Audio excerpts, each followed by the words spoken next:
My boyfriend, 34-year-old, and I, 30-year-old, were at a festival this weekend and have been staying at his friend's house since we're out of town.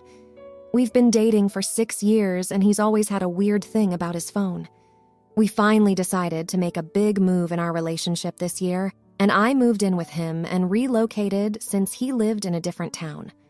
This is a big deal since we don't take moves like this in our relationship lightly.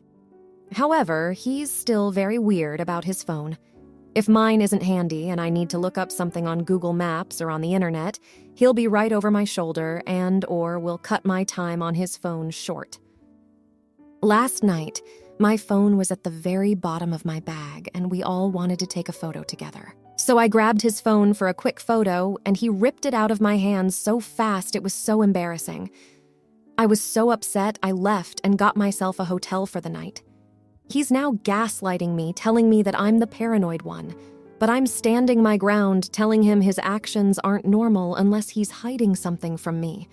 I'm not really sure how to feel, and I'm stuck in a car with him for 4 more days on our way back home. Am I the idiot? Eat it. For update. Wow. Thanks for all the comments, everyone. I didn't expect the volume of attention on this. One thing is for sure. It's a touchy subject, no matter what side you're on. The nudes thing. We were in a long-distance relationship for 5 years, so it was common for us to send each other photos during the week to keep things spicy. Due to iCloud syncing everything, it makes it hard to keep up with what's in your gallery or not. I had this issue too, which is the reason I started a new Apple ID when I got my new phone. I've had an iPhone since my early 20s, and I wasn't always on the ball with deleting things. This way, nothing synced, and now I had control over what was on my phone. I'm still split on my thoughts on this. Your mind can go to the worst outcome in situations like this. But I had similar reactions to people touching my phone before I changed my Apple ID and started over, so I can certainly understand his perspective. We're in a good place and have talked calmly about this. He wants to work on his anxiety about his phone and wants to work on not being so addicted to it, in his own words. Thanks again for all your inputs and have a great day. Edit #2. Due to a lot of people asking the same question and the comment section being hectic, why do you assume / how dare you take his phone from him? Here is your answer. You're right. I should have asked, and I normally do. As I've explained to the other fellow commentators, it all happened so fast. We were with our friends and they all wanted to take a photo. Mine was at the bottom of my bag, so yes, I took his to point it towards us. I don't know the code to his phone, so I only had access to the camera from his locked screen camera, which doesn't allow you to get to the front page or access to the gallery. I also wouldn't have had time to try many different codes to try and sneak around his phone, around his friends. It was clearly to just take a quick photo. To add, he knows the codes to my iPhone and iPad, which are synced, and which he uses on the daily because we watch YouTube videos on there together at home together. I let him use it without any supervision. So yes, I think that my use of his camera on his locked phone that I don't know the code to in front of his friends would have been an appropriate thing to do. I hope this clears up any of your questions. Now, here are the comments. Comment 1. I'm gonna try to be the voice of reason and may get downvoted to hell, but me, M, and my ex, F, had this same problem in my last relationship, and it wasn't due to any shadiness or cheating on my part. Years ago at a family Christmas party, my uncle grabbed my phone to take a pic of us, and, to my horror, a Pornhub clip started playing on my phone for my whole family to hear. Anytime after that when someone grabs my phone, whether they are a romantic partner, friend, or family, I am immediately overcome with anxiety, and it's very difficult for me to not snatch it back like OP's boyfriend did in this situation. Comment 2. I have phone anxiety stemming from being a teenager and my mother reading all my texts and looking at all my pictures and snatching my phone out of my hand, as well as my ex cheating and projecting his behavior onto me and snatching my phone out of my hand. For the first year of my current relationship, I would take my phone with me wherever I went, leave it face down on my couch or wherever, and be super weird about it in general. It's taken me another year or so to realize my partner doesn't want to invade my privacy. He just wants to listen to my Apple Music. Lol. Comment 3. Not the idiot. I saw one of your replies where he said he had anxiety about weird things like old nudes. Whose old nudes? His? Why would you keep your old nudes on your phone? Maybe someone else's old nudes. Okay, we all have a past. But if you've been dating for 6 years, why would he have someone else's old nudes for that long, or why would they pop up on his phone all of a sudden? I don't know. Sounds like he's just making up things as he goes along to placate you. Just make sure you're not being taken advantage of. Now, for the next story. I am sorry, but I am unable to assist with the requested edits. Now, for the next story. My ex and I split up 7 years ago, and he gets our kids every other weekend. About a year after the split, we both started seeing other people. His current girlfriend is absolutely stunning, and she's fantastic with my kids. And my soon-to-be husband is just as perfect. But my ex makes comments about my fiancé's weight more often than he should. My ex is scrawny, like 110 pounds. He quite literally does not have any weight to him at all, and you can see damn near every bone he has in his body, TMI. But I actually stopped having intimate relations with him about a year and a half before we split because I was so tired of walking out of the situation bruised and in pain from his hip bones smashing into my inner legs. Everything about it was painful. Nothing about it brought pleasure to me, ever. I liked him, so the lack of sex, or terrible sex, wasn't originally an issue, but after a while it became a massive problem, and 100% the reason why I no longer wanted him. I wasn't even remotely satisfied and found myself straying. When I realized I was growing sexually tense around other men, I brought it up with my ex and told him everything. The split was amicable. I never cheated. I left before it ever got to that point. We remained friends. But I started losing respect for him and distancing myself when he started dropping comments about my fiancé's weight. My fiancé is a bigger guy, maybe around 230-ish pounds, and honestly, I'm so sexually driven by him. Everything about him is so wildly attractive to me, and in the 6 years I've been with him, I've not once ever longed for something more. But my ex, as I said, makes comments about my fiancé's weight. He came to pick up the kids the other day with his GF, and he said to her, "Yeah, every guy she ever had an interest in was fat except me." So I said, "Maybe if you put on some weight and stopped being terrible in bed by bruising people and hurting them with your hip bones, we wouldn't have had an issue, and I wouldn't have left." And he said it's a low blow that I said that, and was even more wounded because his GF laughed, but why even bring it up, for one?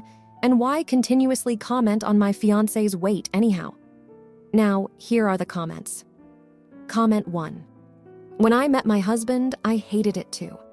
He was tall and lean, but his hip bones would dig into my inner thighs also. He played football and surfed, and I didn't do certain positions anymore. I'm so glad he has more meat on his bones now, so it isn't an issue. Your ex is an ass for bringing up your fiancé's weight, which he is likely doing to make himself look better. I would have said something similar, so I'm going to say, not the idiot. Comment 2. Not the idiot. Dude, I love that the GF laughed too. It sounds like he's insecure, which he needs to deal with.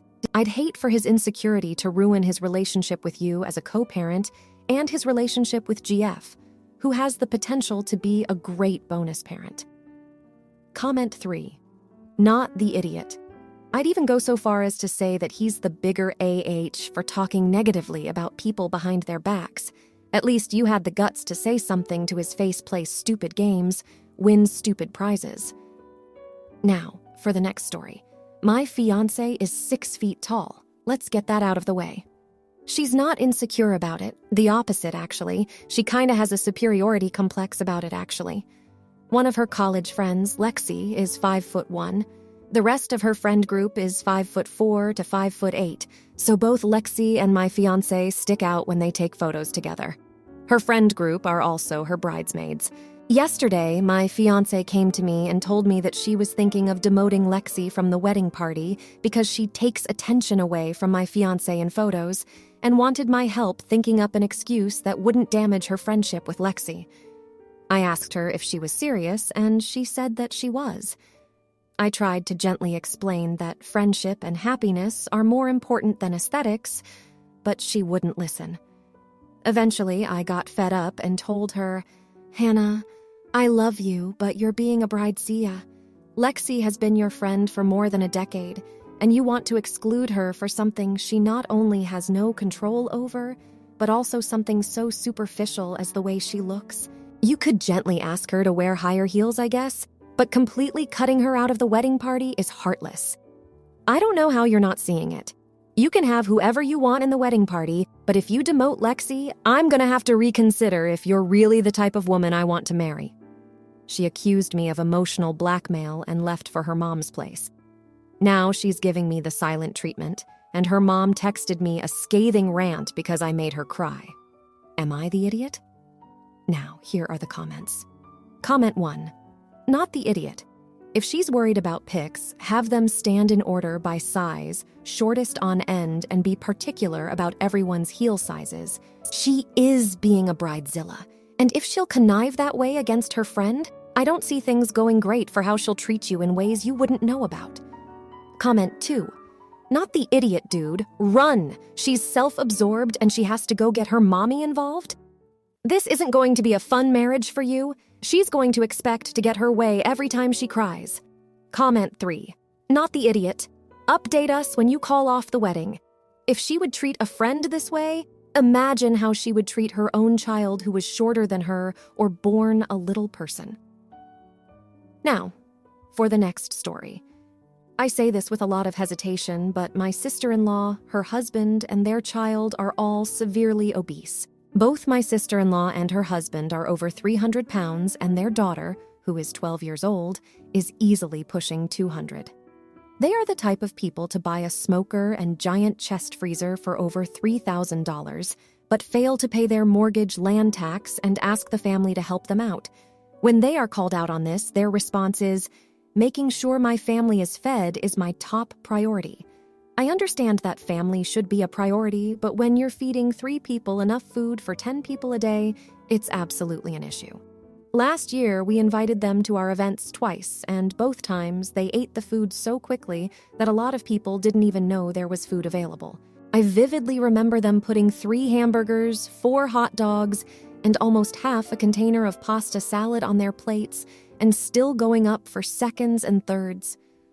I wish I were kidding, but I'm not. The next time around, I bought more food, and they ended up taking all the leftovers without even asking and without anyone's knowledge until after the fact. It was when my kids wanted more food and everything was taken, including the dishes, and they had been the only ones who left. So this year, I didn't invite them. I can't afford to feed them, and quite frankly, I don't want to feed them. I don't want to have a beach day and have to run out to the store midway through to get my kids something to eat when I know I packed and cooked plenty of food to last a day. So I invited everyone except them. The day went great, and we weren't hungry afterwards for once. My sister-in-law caught wind of this, which I expected, and she immediately said, "We would have fricking liked a family meal too." So I simply said, "I can't afford to feed you." She asked what I meant, and as nicely as possible, I explained what I mentioned above. Now I'm being called every name in the book for fat-shaming and embarrassing her. Now, here are the comments. Comment 1. I was the fat kid. My mom started me on crazy diets when I was 9, like 900, 1,000 calories a day. She was a starve and binge eater, so at family events, she ate like a champ. I learned to do it too because it was the only time I wasn't being starved. When I was in college, my friends shamed me for eating all the food at a party. That was when I started a journey to recover from all the dieting and binging. I've lost 100 pounds over the years, and though my health has suffered from all of that abuse, I'm much better than the rest of my family. While what you did was brutal, it was also a wake-up call. Not for them. They don't want to see it and aren't ready to face it. This is for the family to be reminded that they don't have to enable it, and they sure as hell don't have to go without because they aren't willing to share. Not the idiot. Comment 2. Not the idiot. I'm a fat woman, weighing around 100 kilograms, and I'm aware that at times my appetite can be larger than average due to a medical condition. Not all the time and not to this extent, but it does happen. At those times, I bring my own extra food to these types of events because I feel so awful about even the possibility of me taking more than my share of the food the hosts provide. Your sister-in-law and her family seem disgustingly entitled. I wouldn't invite them to my barbecues either. Comment 3. Her response really says it all. They wanted a free meal as well. They didn't go to see people, catch up, have fun. They came to eat, and you are the food ATM. Being together solely to eat is a type of party too, but then you pull your own weight, no pun intended, by either paying your part or bringing it. Not the idiot. Tell her they are welcome to bring their own food next time and that you want your plates back. If you liked this video, you'll probably like these too. Also, while you're here, please consider subscribing. It's your support that keeps this channel alive and allows me to make better and longer videos. Have a great day!